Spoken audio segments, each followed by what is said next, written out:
Hello everyone, আমি আবার তোমাদেরকে জ্বালাতে চলে আসলাম, কারণ আমি আবার নিয়ে চলে এসেছি একটা কন্টেন্ট ছাড়া ভিডিও। যে কোনো ক্লিপকে জোর জবরদস্তি কন্টেন্ট বানিয়ে দেওয়া অবুঝ আমার মন।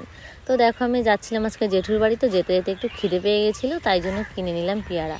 তো আমার খাওয়ার স্পিড দেখেই তোমরা বুঝে যাবে যে আমার কতটা ঠিক খিদে পেয়েছিল। তো তারপরে দেখো, এই কাকু দই লস্যি বিক্রি করছিল, কিন্তু আমার দই লস্যি খেতে ইচ্ছে করছিল, কিন্তু কি করব, দই লস্যি খেলাম না, কারণ এমনি গলাটা ধরেছে, কেমন ব্যথা ব্যথা করছে।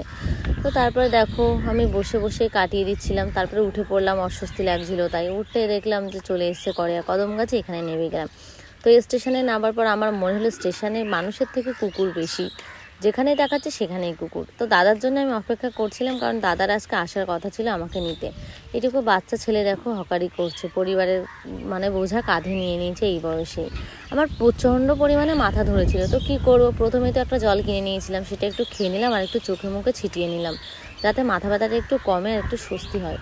কিন্তু কোনো মতেই সেটা হচ্ছিল না, মাথা ব্যথা যেন বেড়েই যাচ্ছিলো। আর দাদার জন্য অপেক্ষা করছিলাম, মনে হচ্ছিল আসলে ওকে তুলে আছাড় দেবো, কিন্তু আসা মাত্রই না আমার মনটা কেমন গলে গেল। ওকে আর আমি কিছুই বলিনি, তো ওকে দিয়ে বরাবর যে কাজটা করাই আমি, ব্যাগ বয়, সেটাই করলাম। তো তারপরে দেখা হয়েছিল এই পিচ্ছিদের সাথে, তো ওদের বললাম একটু হাই বলে দাও, তোরা বলে দিল। তারপরে এই কাকুকে 10 মিনিট ধরে ডেকে ডেকে মিষ্টির দোকানে নিয়ে এসে মিষ্টি নিয়ে নিলাম।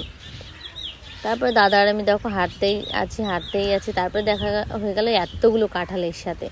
এসে দেখি যে জেঠিমা আমাদের জন্য বসেছিল, আমরা আসা মাত্রই জেঠিমা ভাত তৈরি করছিল।